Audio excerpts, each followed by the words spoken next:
Welcome to the Top Dog Mindset Podcast, where we unlock the secrets of running a successful dog training business. I'm your host, Kevin, joined by my co-host, Angel. Together, we bring you expert insights, inspiring stories, and practical tips. Whether you're a seasoned pro or just starting out, we're here to provide you with the necessary information to build a thriving dog training company. So relax, join us with a cup of coffee as we explore the Top Dog Mindset Podcast. Hey guys, welcome to another episode. We are in the flesh again, so this is exciting. All right, what's up, everybody? Welcome into another episode of the Top Dog Mindset Podcast. As Angel said, we're in person today, so this is a lot of fun. Angel's here for about a week, and Leanne, our client success manager, is going to be coming up on Thursday, and so we're going to be doing a lot of fun stuff. And so, it's not often that we get together in person that we're able to kind of record this stuff. Something that we're going to be talking about today. Angel and I went on a long walk this morning, and we were talking about just building a team and building a culture in the company, and just generally processes and procedures you should have in place and stuff like that. And it kind of really got me thinking about, we've talked about hiring on this podcast many times. And what I always think about is people hear stuff like that and they think like, oh yeah, you hire people in your business, but I'm not there yet. And something that I just kind of want to put out there, and hopefully this will resonate with a couple different people, is you cannot build $1 million business by yourself. More than likely, you can't even build a $500,000 business. You're going to struggle to build a $250,000 business annually by yourself. And so this is just to say, like, you need good people in your life and in your corner to help you build your vision and your dream. And it becomes their vision and their dream as well. So, Angel, what does that look like to you? You were one of our earliest hires and most important hires and stuff like that. So when I talk about this stuff and you see with different dog trainers, how do you see this manifest for people? And how does this kind of resonate with you? Yeah, I will say I can relate in a way, because we had this conversation even before we hired Leanne, where I had certain responsibilities and whatnot. And it was even hard for me to, I wouldn't say admit, but have that conversation of I think we're at that point where now I need help. Yeah. I would think about it myself, but then it was almost like I was, in denial. I have to do all of this on my own. Are we actually ready? Or am I, being a little bitch about it, for lack of better words? Yeah. And so we had that conversation and then really had to start breaking things down. Yeah.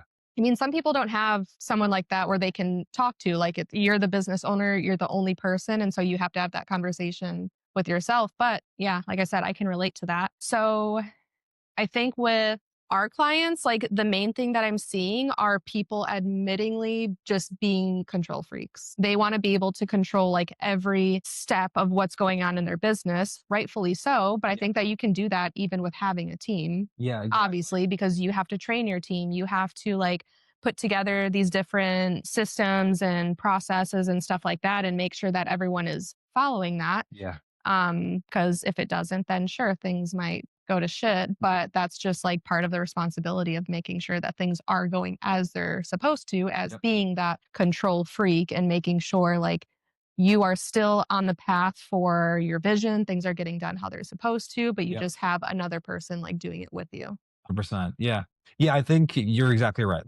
Control freak, I think there's a lot of fear in there. And those tie in together. The whole control freak thing is kind of what if they don't do it the way I do it? And the whole thing kind of goes to shit because they're not me. They don't understand all the intricacies of the business. They can't pull the rabbit out of the hat like I can, so to speak. And so there's just that fear surrounding it. What if they mess it up? But I've also had a lot of people say to me, I don't really like the idea of having people. I don't want to have a team. I kind of like doing it myself. Now, what I would say to that is be very honest with yourself. Is that something you just tell yourself? Because it's easy to say that. And it kind of makes you not have to face the reality of what do I actually want? Am I too fearful to just hire? And I just kind of hide behind this idea of, I don't really want that anyway. If you really truly don't want that, you're I have everything I want out of life. I feel like I already hit the lottery 10 times over because I hated my old job in corporate America. And now I'm going to train dogs and run my business. And I make good money from it. And that's that.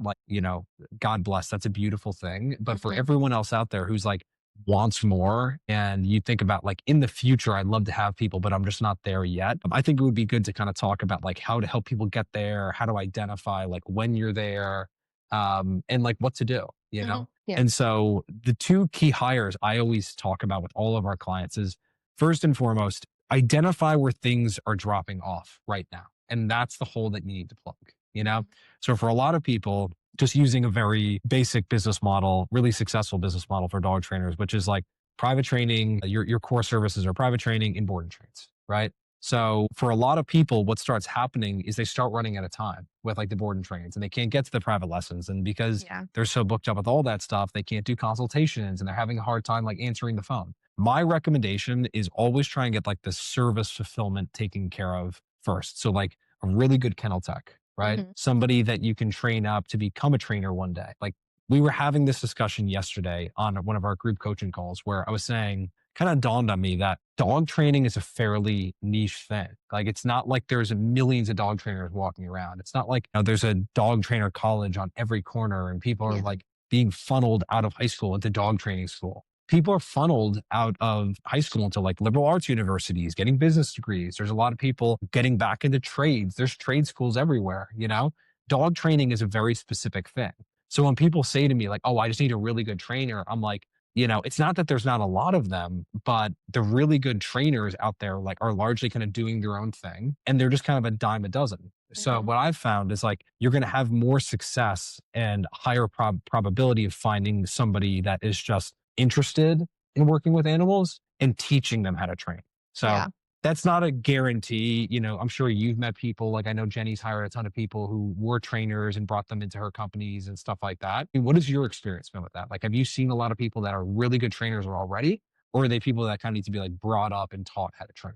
I would say it's a pretty good mix of both. I mean, the most important thing is being open-minded, especially if like you're already a trainer and you're coming on to like this new company. Like you've learned a very specific way, you're kind of set in your own ways as far as like training methodologies and stuff like that, or even just like the verbiage that you use. Because that kind of stuff is important to people, I think, as far as like the specific commands being used, like you want it to all be uniform and the release words and maybe even like how you coach your clients and like the way that you're coaching and stuff like that. And so people who are already trainers can be a little bit set in their ways. So I think the most important thing, like I said, is just being open-minded to change, even in like the smallest things. And then the other thing is like I said, I kind of see 50-50. The other most important thing is just making sure that people kind of have like that natural touch. And because people who have just like that natural touch and are coachable, teachable, stuff like that, like you can build them up to the trainer that like you need or want them to be. But I've seen a mix of both of them, but I find that oftentimes people are like most interested in hiring someone who is already a trainer because to them it's like less work for them to have to, train this person. But in my opinion, I feel like it's just as much work training someone who's already a trainer as it is training someone who isn't, because again, they're already a trainer. Maybe they have the experience, but you have to make sure like everything that they know and are teaching the dog and the owners is in uniform with your business, assuming that you're someone who cares. Yeah. I mean, it needs to align with like the way that you train. Yep. Yeah. There's, obviously many different schools of thought out there. So just the idea, like, that's a really good point. Like from what I was saying before, it's like, it's a fairly niche thing to be a dog trainer in the beginning altogether. And then it's like, there's like kind of like different branches within the dog training world that everybody knows, like different training methodologies and stuff like that, and just nuances. So like the likelihood that you're going to find somebody that one is a really talented dog trainer that isn't doing their own thing, right? Two, that they train exactly like you or similar enough to you, or that they're open-minded enough to like change the way that they train to be more in line with you. You may be looking a long time for that person is I guess like really the bottom line. I mean, now I think that like on the other side of things, people will have the obvious question then of like, okay, well, what do I do if there's not somebody who's already kind of like a plug and play thing? We have a client, Bethany, and she does such a good job of like constantly having people in the pipeline that she's putting through her program. And she's effectively got like a dog training program. Like like basically a dog training college, if you want to put it that way, where it's like people come in, they learn how to train dogs inside of her company, and Mhm. she just like prints them out. She treats people very well, pays them well. It's a great company to work for, and people stick around. Yeah. But I know that's a fear for a lot of people too. Like, hey, if I train somebody up, but if they just take this knowledge and they run. Yeah. What are your thoughts on that? Yeah, I mean, it's valid, Mm-hmm. I think. And I'm pretty sure I actually just spoke to a client who was kind of like dealing with this same exact thing where they kind of took on like someone into like an internship Mm-hmm. position, completely trained them up. And the intention was for them to then be on their own, like taking their own clients. And then at that point, they just left Mm. and then started their own thing. And I mean, that's the reality. Like people can do that unless you have stuff like in place right off the bat. Yeah. My first thought with that is have fun with that. Cross a dog and you're like a couple lessons in and the dog is not like getting the family and the dog are not getting results. And you go through and train the dog and they could go back and cancel the credit card payment and say it was Mhm. fraud 6 months later. And Yeah. like you're kind of shit out of luck after starting their own business and they wasted all this time. It's like, well, maybe that's not even the full story to begin with. Yeah. And I think that people stick around companies for many reasons, one of which is like, what am I getting paid? Another thing is like, do I enjoy the job? Is there an opportunity for growth? Mhm. Not everybody wants to start their own business. Yeah. Sometimes people leave and start their own businesses because they feel like they have no other choice Mhm. because they're not being valued at the company they're at. You know what I mean? Yeah. Yeah. So, Exactly. Yeah. I mean, it's just not. It's not a situation where you're like, I want to hire someone, I want to hire a trainer, and then they just come on and they are a trainer within your company for the next like 15 years. yeah.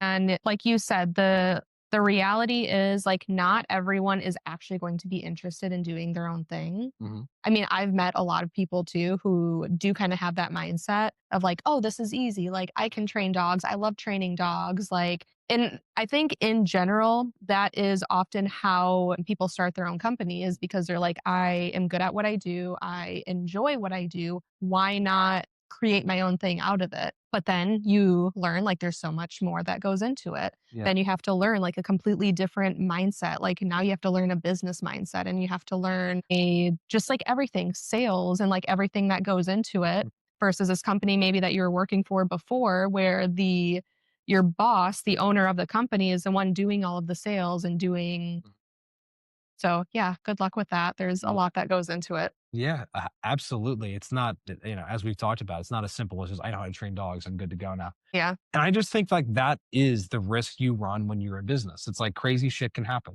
People can like steal your proprietary training, system and go try and sell it all, make it their own.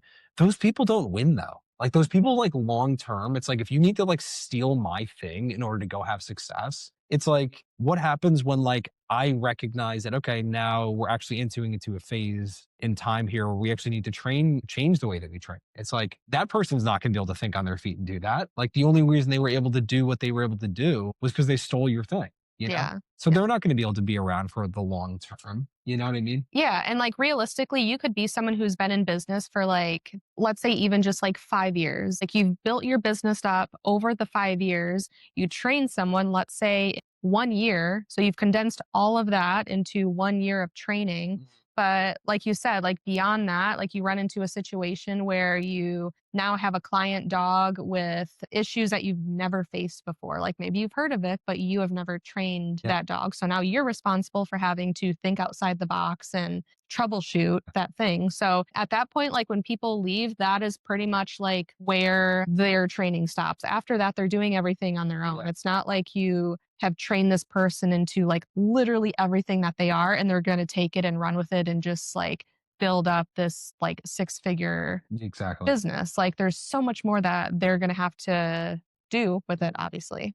Yeah, I mean, using Top Dog advertising as the example, like I've gone into accounts and like I've talked to people who were straight out with me. Like I tried to figure out what you guys were doing and do it myself, and it didn't work. Mhm. And I look at like the landing page they put together. I'm like, that's all of our copy. That's all the Yeah. copy I wrote. That's like designs like I've made. Those are like the ads but it's like you don't know what goes through like our entire process to make it all work together. Yeah. You know what I mean? Like you can take a piece of it, but it doesn't necessarily mean it's going to work. You know what I Mhm. mean? Yeah. It's like you can buy a pair of Jordans. It doesn't make you Michael Jordan. You know, I'm not saying Yeah. I'm Michael Jordan. I'm just saying like just because you have the sneakers doesn't mean like that you can play the game. You know what I mean? Yeah, I mean, it's the same thing with like your own clients. Let's say like a board and train, for example, you train the dog and you just like pass everything on to the dog owner on how to maintain that. Sure, they can be like a great owner who just like holds their dog accountable and just gets it. Like, the ideal client,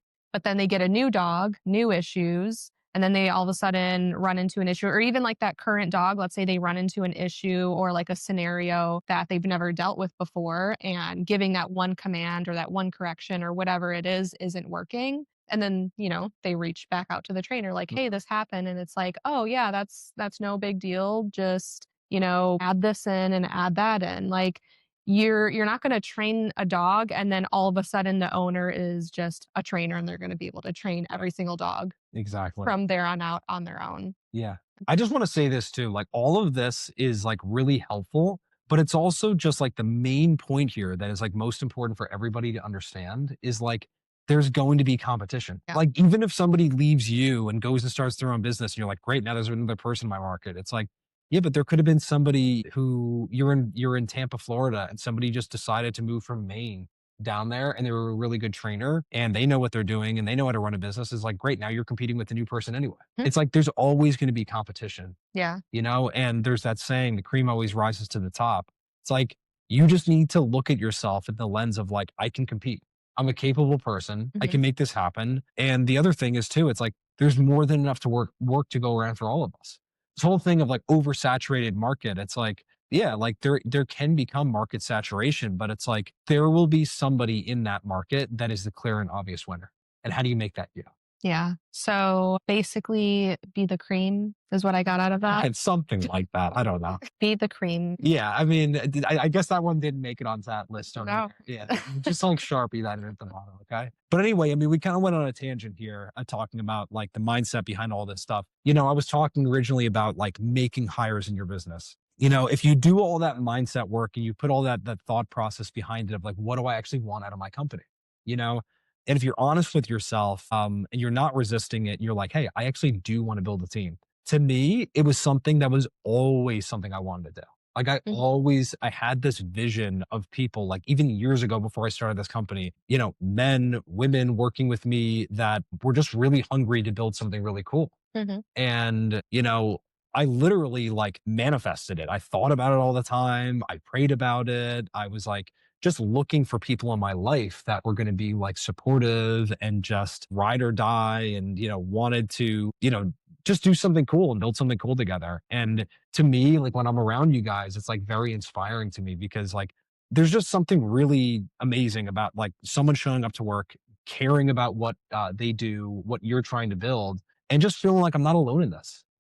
There's a time to be alone in it. There's a time to be like, I'm starting this company, I'm doing everything myself. But there's also a lot of people out there who they think like, I can't afford to hire somebody, but it's like, can't afford to or don't want to spend the money on, Yeah. Yeah. like that's a really important distinction. It's like you can go through phases of your life where you're crazy profitable. You have 90% profit margin because you run the ads yourself and you do all the sales yourself and you do all the customer service and all the training and you do everything yourself and you make a good income from it. And you're like, you start looking at, okay, what it would cost me to hire somebody. And you're like, well, I just don't want to spend money on that. It's like, Mhm. it's very short sighted. It's like, if you have to take a 6-month period where you take less money out of the business, which is all a tax deduction, by the way, Yeah. and give it to somebody and pay them like a fair salary so that way they can help you grow the business. Again, that's the only way you're going to get your company to a point where you're making 50K, 500K, $1 million a year.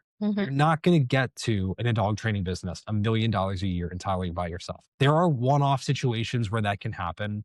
I'm not saying it's physically impossible, but you need to be a very specific type of trainer doing very specific types of things. And yeah, so I just think that like it's something to keep in mind. It's like there's years to run your business where you're all focused on profit and making as much money as you can. And then there's seasons and years where you want to like reinvest that money into other people. Yeah, and I mean, if you're content with where things are. You're content with your profit and literally every aspect of your business. You just want to be able to like step away. I feel like that is maybe the only time when you really can afford Yeah. to hire someone because Yeah. you want to take a step back from the work and basically just like replace yourself with this other person. Yeah. Now your profit is lowering at that point, so you won't be able to afford someone, sure. But I think the whole point here is hiring people to be able to like carry that workload with you so then you can also put focus in other ways in the business that's going to help you grow. Yeah. Yeah. I also just think from like a moral standpoint, it just feels really good to have people in your corner. Yeah. You know what I mean? Like we have team meetings all the time and I ask you guys what your thoughts are. You obviously get my opinion on things. And it's just like none of us have to be alone. Hmm. If you're going through a difficult situation, someone's being, you're having a difficult situation with a client or something like that. It's Yeah. like just knowing that you are around people who like care about you, know that it's not fun to have that conversation. They've been through it. They can give you feedback on what they've done. They can empathize with you, kind of joke around with you a little bit about it and like make it more lighthearted. It just feels good to be in an environment like that and not just like, I do everything myself. I have nobody that understands what I do. I talk to Yeah. my friends about it. They're not business owners. Nobody gets it. Yeah. That's how you get burnt out.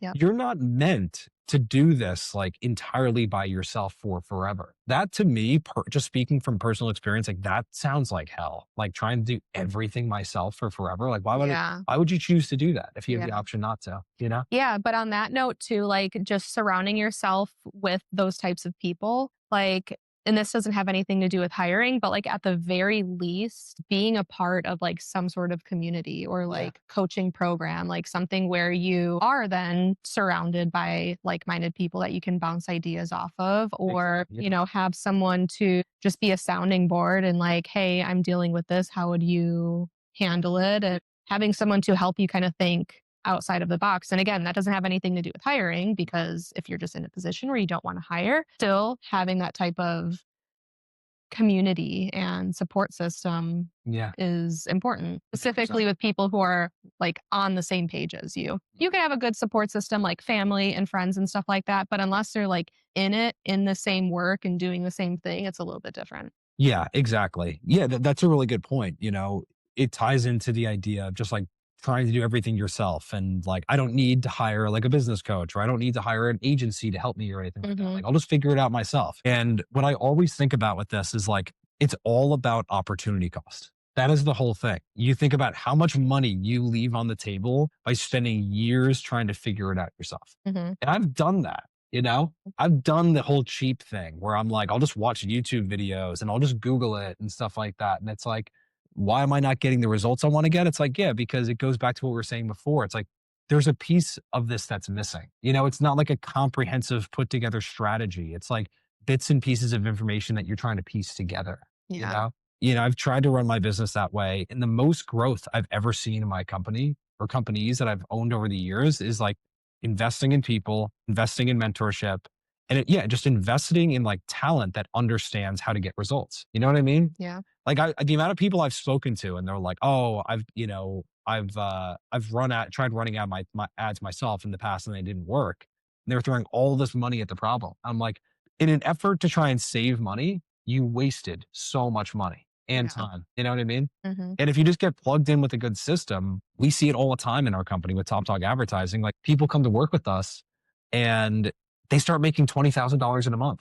And they spent years doing it themselves, like trying to like save money and like run ads themselves or just figure it out on their own. And they just like flounder for years. It's like, what if you started making $20,000 a month 3 years ago? Where would you be now? Yeah, exactly. So if you're like listening to this right now and you're thinking to yourself, like, this seems like me, this is what I've done. Like, I'm not even saying it to work with us. Just go get help from somebody that can actually help you. Yeah. Because otherwise you can just spin your wheels. And then the problem is it doesn't work. You don't get results. You get burned out. And then you're like, this whole thing doesn't work. I don't want to do this anymore. I want to make a change. And it's like, no, the business works. The business model is actually really good. There's tons of people making tons of money and living fulfilled lives in dog training. It's just the way that you're currently doing it isn't working for you. Yeah. Yeah. And I think Like getting burnt out, allowing yourself to get to that point of being burnt out could actually end up resulting in you making less money because there's going to come a point, and like we see this or we have seen this too, someone gets burnt out and then they're like, I'm going to take off for the entire month, or I'm going to take two less dogs than what I normally take. Yep. You're kind of like taking a cut in order to take a break, which I think everyone needs. Like you need to give yourself a break and not overload yourself and not work 365 days out of the year. But when you're by yourself, like you'll kind of have no point or no option but to take a pay cut on that pretty much versus having like a team member who can kind of pick up the slack for you a little bit, or especially having like an entire team of trainers or even just one trainer who is able to take all of the private lessons and then you only take board and trains, or you have someone who's able to take four board and trains. And then instead of you also taking four, maybe you take 2 to 3. Like you're still like just increasing the profit by having someone extra to take on more work for your business. Yeah. And when you were just talking, this thought crossed my mind too, that like, I think a lot of people get hung up on the idea of hiring because they're like, it costs too much money. And they think about like what a dog trainer costs or something like that, or what an office manager costs. And there are really good people out there that if they see you're building something really cool and they see that there's potential for them to grow with you and earn more money, like they'll work with you in the beginning. You know what I mean? Like they're like, I don't need to make 150 grand my first year working for you. It's like, hey, you can only pay me to come in and do this. And you can only pay me, like let's pick random numbers. But I mean, there's so many people that work with us that they hire an office manager and they're not paying them $50,000 a year. They pay them like $1,500 a month. And it's like, hey, I just need you to like answer calls when they come in. And then just like, a couple times a week, do this admin work for me. And they're like, cool, I'm a stay-at-home mom, or I have this other job that's like really flexible and I can do this. And it's like just extra cash on top.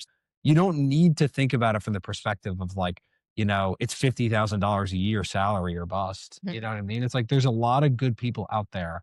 And if you can sell them on your vision too, and you're serious about it, like I'm going to grow this company. And if you come along on the ride with me, like I will like pay you more as we go. And so I just think that that's a really important distinction to make as well. It's like, it doesn't need to be this fully matured idea and fleshed out position and salary yet. Like they can grow with you. Exactly. Yeah.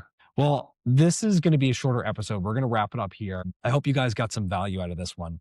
The main takeaway that I want everybody to hear from this is like, if you're happy doing exactly what you're doing right now, let it be and just enjoy your life. But if you start to get to the point where you're feeling like a little bit disenfranchised, or you're feeling burnt out, or you just are ready for a change in that next evolution in your business, start looking around, start trying to find some people and think about what it is that you need help with. I started to say this earlier in the call and I kind of got away from it. The main things that I always see people need help with is going to be the obvious one, which is like training dogs or, the kennel tech work and stuff like that. But then another key important position too is helping you on the business growth side of things. You can only do so much on a daily basis. If you have somebody that is helping you with a lot of task work when it comes to keeping your facility or where the dogs stay in your home clean and pottying dogs and feeding them and walking them, they do that for enough time, you can start training them on like basic obedience and how to do that stuff,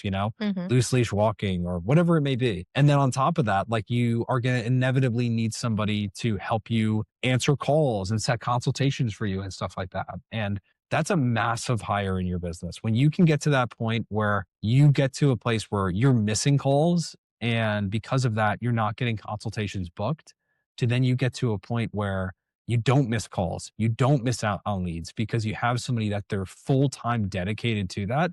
That is going to help you make a massive leap in your business and help you get to a point where you have the potential to start getting to these numbers of like 500 grand a year. And so, yeah, I mean, the key takeaway is you just can't do everything yourselves. Don't trick yourself or shame yourself and, make yourself think that you need to be able to do everything yourself just because it's physically impossible.